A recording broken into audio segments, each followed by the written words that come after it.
Hey, I'm Mike Lemon with Arch Corner. Today we're going to be talking about security awareness, which is a huge issue right now and a big benefit to all types of businesses. Because between Art and myself, we've worked several cases in the millions of dollars where things that happen not necessarily to people that you normally would think of, but people working the front desk or working in HR have opened up doors for cyber criminals to come in there and really steal the company blind. So we're going to talk about, how the training and what's involved with the training and what pieces you need as a business to make sure that everyone who enters your business or is working remotely has the information to make sure that they're not opening the gate to your bank account. So Art, how you doing today, buddy? I'm doing great, man. How are you doing? Doing good. Kind of go through what is security awareness and what do people need to know about security awareness to begin with. All right. So when we say security awareness training, we're generally referring to information technology security training that all users, and that means everybody, needs to follow. And you say, well, who does everybody mean? And we'll talk about that a little bit later, but it's anybody that's definitely touching a keyboard and depending on what type of information they're using and where they work, what type of entity they work for. Now, we're going to be talking about, we may focus a little bit on HIPAA, but we're going to talk about some of the other required entities for their different types of security awareness training. So this is basic computer security training and information security.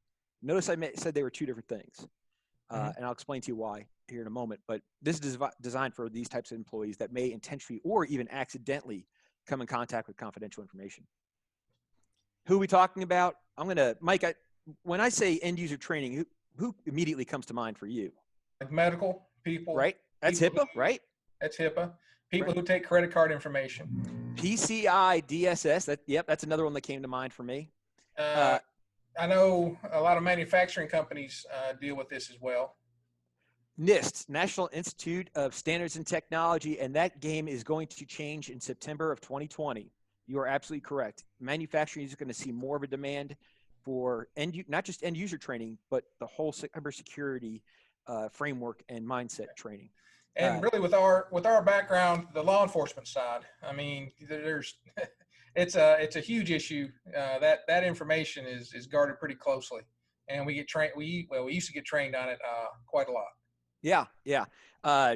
Because of what I'm doing for ISTT, I have to keep up my CJIS, which is Criminal Justice Information Services, end user training. Something that you and I have taken many times in our career. Well, I still have to continue to take that because of my position now. But I thought it was kind of interesting. Last semester, I had to redo my FERPA, which is Family Educational Rights and Privacy Act, because I was a teacher, and I still had to do CJIS. There's so many of them. Right. So just because you do the end user training on one of them does not cover you for all of those entities. So if I worked part-time in healthcare, I'd be taking 3 that semester. Okay. If I had done anything with the HIPAA people or any HIPAA information at all that semester as well, I would have had to taken 3 different trainings. And a lot of people may look at that and go, that's kind of ridiculous. No, because each one of these trainings is geared towards your industry. You see, would it be okay if you made everything HIPAA compliant on the face of the earth? You're not going to do any harm, right? I mean, that's a good framework. But is it the best framework for your business? That's what we need to. Let's kind of go over the businesses again. HIPAA. Who's involved with HIPAA? Who falls under HIPAA? Just about anybody that has anything to do with healthcare or thought about it. I mean, if when in doubt, the answer is yes. You're required to be doing something. I can't believe you said that, Art. I mean, yeah. Of course, that stands for our good friends of Health Insurance Portability and Accountability Act, which we talk about quite a bit on that one. So, all right, what about PCI? What industries are involved with PCI? What makes you PCI or have to fall under PCI? If you have anything to do with credit cards, or you can affect somebody's credit and of quite a few other people besides those 2 entities, you're PCI. So any company that's payment card industry. I'm sorry, I should have told you that. That's taking a credit card has PCI issues that they need to talk about, to train on. Yep. What about NIST? Who's falling under NIST? Right now, my recommendation is, if you don't fall under HIPAA or PCI, then use the NIST framework.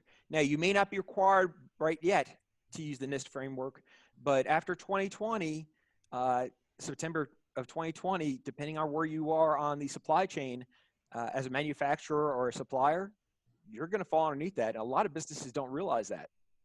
So even if if you're a company that's dealing with the supply chain, you still will fall under NIST.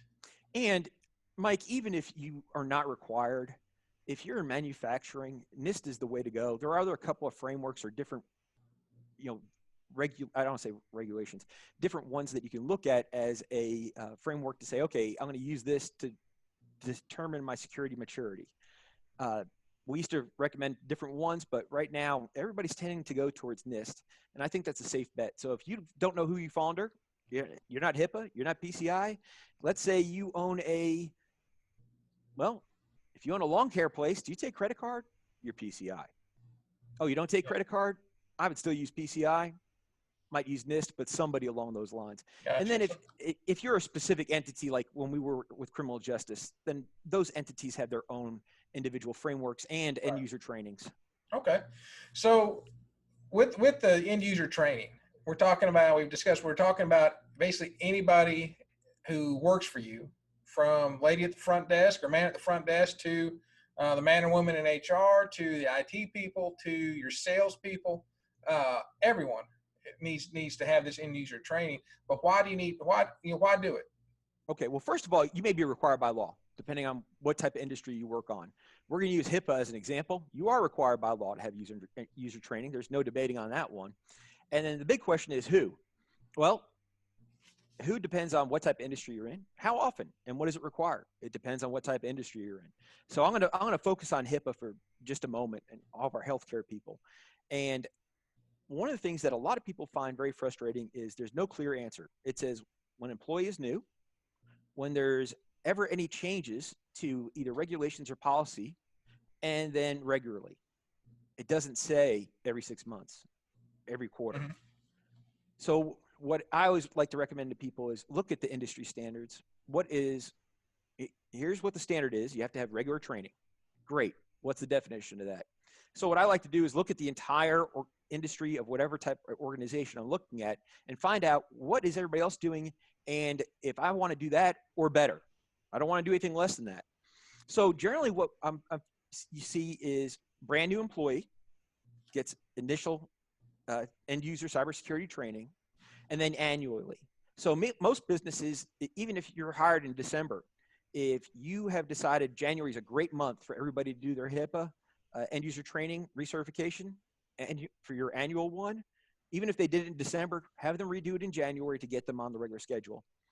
And then it says regularly. Well, what does that mean?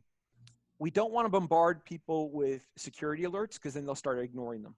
But my thought process is anytime a new threat comes out, we need to put that out to our personnel. And then a refresher on the nasty ones. Example, bad email links. That is always one that needs to be hit regularly.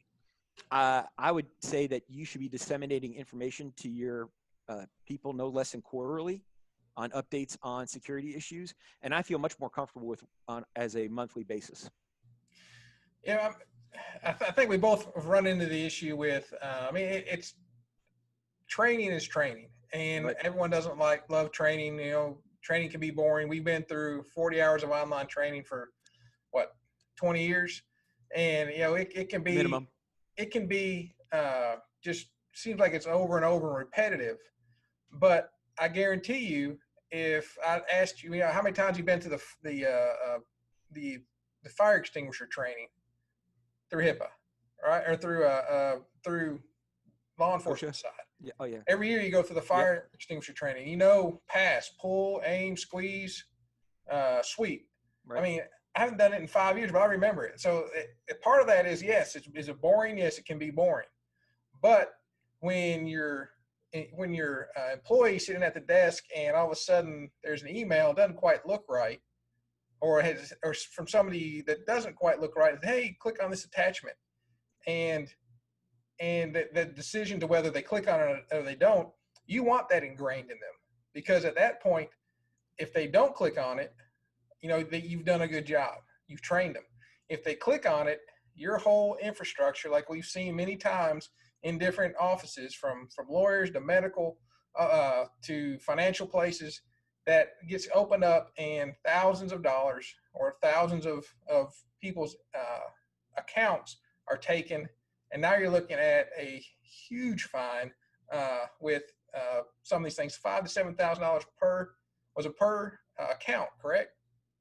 It averages to be a couple $100 per individual record, and that adds up to thousands of dollars very, very easily and quickly. Even though it can be boring, you're like, oh, I got to sit through another training. But think about it like this, especially for administration, of you are ingraining that in their psyche. So when at the time it comes, either I click on this or I don't. Either I open up my entire company to this threat or I don't. It comes down to really one click, right? Exactly. And let me clarify, Mike. That wasn't the fines I was talking about. I was just talking about the end cost per record that's violated for the investigation, the remediation, all that kind of stuff. Fines is a whole different ball of wax, and you're right. I was talking to him about the fines. Yeah. They don't know numbers less than thousands of dollars. Not somebody that we want to be on their bad side, to say the least. Just run through kind of what should be part of that training. Well, first thing you want to do, you want to make sure you get it from a reputable environment. And people ask me all the time, well, where should I go and get it?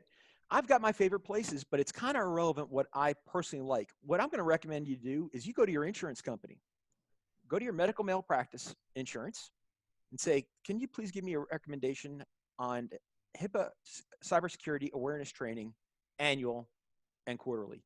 These are the people that are supplying you with your medical malpractice insurance. They have a vested interest in making sure that practice is as safe as possible. You think about it. It's good for the business for them as well, for you to stay safe. So please reach out to whoever your medical malpractice insurance is, or your liability insurance, or whatever type of business you're in, and see what they recommend first. And that would be my starting point, because they're going to have to defend you on this. And speaking of training, Mike, I bet you I can remember a part of a saying that you can finish this sentence for me. And this is one of our training doctrines. Mike taught different things in law enforcement than I did. If you didn't document it, it didn't happen. It didn't happen. You didn't document it, it didn't happen. Oh, I did my cybersecurity training this year. Prove it to me. And by proving it, I always hated watch this video and sign this piece of paper. God, how do you know for a fact I didn't sleep through it? You didn't. I'm a big fan of whenever you go looking for it, and most of the end user trainings do fill this. The user will sign up with an email. They'll watch some videos. They'll go through some exercises. We're not talking about weeks or days. We're talking about like a couple of hours once a year and a few minutes every month. We can handle that. And then a short quiz, a 10-question quiz or 5-question quiz. And that's the documentation that says, not only did I go through the training, I paid attention. Right. So let me ask you this, time-wise, what are employers looking at as far as they need to have this amount of time for this training, but to also meet those standards? You should be able to do this on your annual initial training. You should be able to do this a couple of hours for those 2 trainings. And then when we talk about regular training, that could be something as simple as an email coming out from the security officer of that entity. Say, hey, here's an update on this threat that came out, or we talked about ransomware 2 months ago. Here's another prime example of another healthcare provider that got hit with ransomware. It took them down completely. So it does not have to be very expensive. It does not have to be very time consuming. You know, the most time consuming is the initial one, a new employee, and then once a year. Yeah. So if someone has some questions about HIPAA training or really, anything in this line of questions, how do they get a hold of you? Easiest way is my email address, amcfadden@istttinc.com, or just call the main office line and ask for me, and they'll put you through to my voicemail if I'm not available. Excellent. All right. I'm Mike Lemon. This is Art McFadden. We are with Art's Corner, talking to Art McFadden, and we are keeping security simple for you. Thanks, Mike.